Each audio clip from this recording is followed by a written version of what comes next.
The Maulana Sajid Rashidi, why is a dialogue route not possible to find a resolution for Kashi and for Mathura, sir?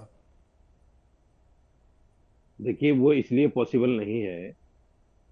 Dialogue का मतलब होता है give and take, कुछ दे दो कुछ ले लो, 2 कदम पीछे तुम हट जाओ, 2 कदम पीछे हम हट जाए। अगर सामने वाला ये कहे कि ये हमें दे दो, तो इस पर बैठने की कोई बात नहीं हो सकती ना। ये तो चीख चीख कर कह रहे हैं इस बात को। अभी आपने सीएम योगी को सुना कि वो दीवारें चीख चीख कर कह रही हूं तो मंदिर था। ये ऐतिहासिक गलती नहीं है, ये ऐतिहासिक झूठ है। जैसे बाबरी मस्जिद में सुप्रीम कोर्ट ने बाकायदा इनके झूठ का भांडा फोड़ा है, सुप्रीम कोर्ट ने मंदिर का आदेश दिया। आप अपने तकरीर में बरगलाना छोड़ दीजिए मुसलमानों को। सुप्रीम कोर्ट नहीं, सुनिए, आप मेरी बात सुनिए। अयोध्या पे निर्णय आ चुका है, सुप्रीम कोर्ट का आ गया है। सुप्रीम कोर्ट के फैसले के ऊपर कोई मौलाना तो बैठेगा नहीं अब। बिल्कुल नहीं, एक सुप्रीम कोर्ट का फैसला आ गया है। अब बातचीत चल रही है आगे की बात है अयोध्या, मथुरा और काशी। आप कह रहे हैं गिव एंड टेक होना चाहिए। आप क्या गिव एंड टेक चाहते हैं? फिर चलिए आपसे समझने की कोशिश करते हैं। ऐसा कहीं संविधान में ऐसा कहीं लिखा है कि जो फैसला सुप्रीम कोर्ट का हो जाए उस पर आप आदमी बात नहीं कर सकता? नहीं, तो आप उसके संविधान में है। आप उसके अपील में जाइए, कोर्ट के आदेश की अपील में जाइए अगर आप जाना चाहें। अपील की बात ही नहीं, मैं अपील की बात ही नहीं कर रहा हूं। आप बस बरगलाना चाहते हैं भारत के मुसलमानों को। नहीं, मैं सिर्फ ये कहना चाहता हूं, सुप्रीम कोर्ट ने साफ कहा कि हमें ऐसा कोई साक्ष्य नहीं मिला कि मंदिर तोड़ के मस्जिद बनी हो। इस झूठ का पर्दाफाश किया सुप्रीम कोर्ट ने। चलिए, यही झूठ जो ज्ञानवापी में बोला जा रहा है, नहीं, ज्ञानवापी में झूठ बोला जा रहा है, आप तो नहीं तय करेंगे, ये अदालत भारत की तय करेगी। विनोद बंसल आपको उत्तर देना चाहते हैं। सुनिए, विनोद बंसल आपको उत्तर देना चाहते हैं। इतिहास में ये मस्जिद अकबर से भी पुरानी है, औरंगजेब तो बहुत बाद में आया है। विनोद बंसल आपको उत्तर देना चाहते हैं, फिर मैं मनी मुंजाल जी से भी को भी बुलाऊंगा। Mister Bansal, is the VHP open to dialogue route to find a resolution for Mathura and Kashi? या फिर अगर मौलाना साहब का इस तरह का रवैया है तो डायलॉग तो हो ही नहीं सकता, it will be a dialogue of the deaf. Gaurav ji, मैं कहता हूं, देखिए, डायलॉग होना चाहिए, लेकिन वो पहला डायलॉग किसके साथ होना चाहिए? सूफी जो अपने चिश्ती साहब हैं उनको बोलना चाहिए, पहले मौलाना साहब के साथ वो डायलॉग कर लें, पहले वो मस्जिद कमेटी के साथ डायलॉग कर दें। वो जो कट्टरपंथी इस्लाम जो है भारत का, उसके साथ पहले डायलॉग करके उसको पहले सूफियत की तरफ ले आए, तब तो मुझे लगता है किसी और के साथ डायलॉग करने का फायदा है। अदरवाइज क्या है कि उनकी खुद की औकात नहीं है इनके सामने। मस्जिद बचाने के लिए मैं कट्टरपंथी हूँ, तो लेकिन मैं कहता हूँ कट्टरपंथी मस्जिद बचाने के लिए। बिल्कुल मैं भी कह रहा हूँ, मस्जिद तो आपने बचा नहीं पाई, लेकिन हाँ, मुसलमानों को जरूर। मैं आतंकवादी नहीं हूँ, कट्टरपंथी हूँ मस्जिद बचाने के लिए। मैं कहता हूँ आप कट्टरपंथी हैं, आप मस्जिद तो नहीं बचा पाएंगे। बोले आप कितनी बार बोलेंगे? 100 बार बोलिए मुझे कट्टरपंथी। आप मुसलमानों को जरूर आतंकवाद की राह पर झोंक देंगे। अगर हम मस्जिद की बात कर रहे हैं तो आतंकवादी नहीं है, मुझे पता है। अगर हम मस्जिद की बात कर रहे हैं तो आतंकवादी नहीं है। मौलाना साहब एक बार विनोद जी अपनी बात रख ले। मौलाना साहब, मैं आपके पास फिर लौटूंगा। Let mister Bansal complete his point, sir. I will come back to you. देखिए, इनसे बोले कि कोई गलत बात ना बोले। ये देखो, कट्टरपंथी क्या होता है? ये देखो फिर रूचू बोल गए। ये नहीं कट्टरपंथी क्या होता है? डायलॉग की बात हो रही है, बात हो रही है, डिबेट है, कोई लड़ाई थोड़ी है। किसी को करने देंगे। गौरव जी, यही तो इनका एजेंडा है बेसिकली। आप देखिए, सुप्रीम कोर्ट की मानेंगे भी नहीं और सुप्रीम कोर्ट को कोसेंगे भी, और फिर उसके बाद में संविधान की बात करेंगे ये कि हम संविधान को मानते हैं। आप मुझे बताइए, अगर संविधान को मानते हैं तो संविधान द्वारा प्रदत्त शक्तियों को जो कोर्ट को मिली है उनको भी तो मानोगे आप।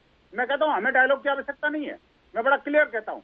अब जो डायलॉग की बात थी हो चुकी, अयोध्या मथुरा काशी के लिए 1983 में जो संतों ने संकल्प लिया था, हमने कहा था कि बातचीत कर लीजिए।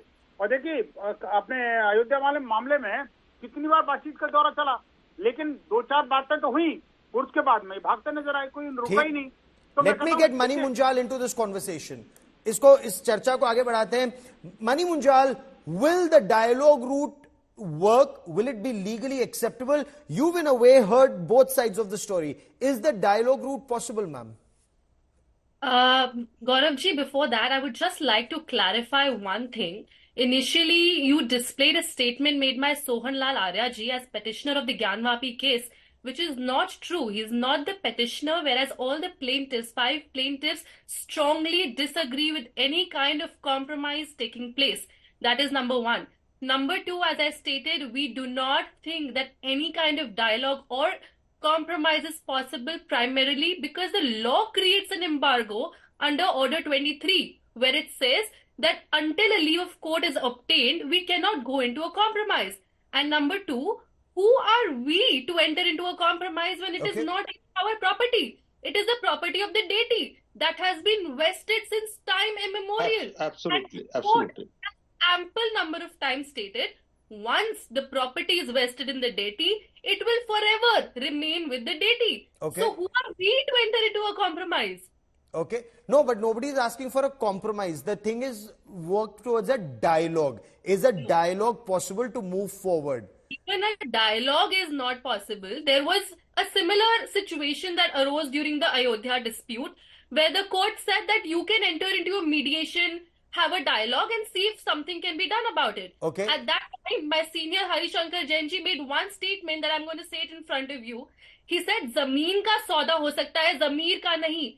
I can maybe compromise on the land, but I will never compromise on my conscience. And this is about my dharma. I will never let go of even a single inch of land. Position हमारी भी है नहीं, लेकिन आपकी same position है मौलाना साहब, लेकिन मैं ये समझना चाहता हूँ। नहीं, मैं आपसे समझना चाहता हूँ, जमीन का सौदा नहीं कर सकते आपसे जमीन का सौदा की तो बात ही नहीं है। आप मुझे ये समझाइए। जमीन, सुनिए, जमीन का कर सकते हैं ना जमीन का कर सकते हैं। जमीन किसी का भी नहीं कर सकते। सुनिए, ये जमीन का कर सकते हैं, हम जमीन का भी नहीं कर सकते।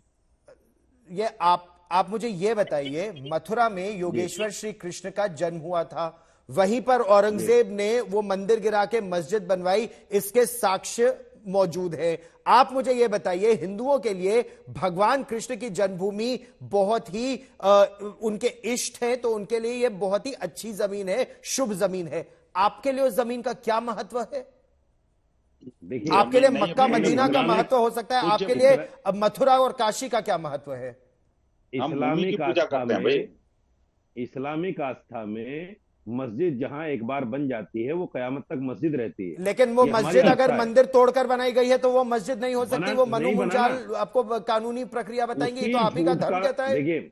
देखिए मैंने पहले भी कहा, बाबरी मस्जिद के झूठ को सुप्रीम कोर्ट ने उजागर किया। आप बाबरी मस्जिद का मसला छोड़ दीजिए, वो सुप्रीम कोर्ट ने उसको सेटल कर दिया। अब आप गड़े मुर्दे उखाड़ेंगे तो बहुत। इसको भी सेटल होने दो। इसका मतलब ये ठीक है, ये कह रहे हैं मौलाना कह रहे हैं कि अब सुप्रीम कोर्ट से ही सेटल होने दो।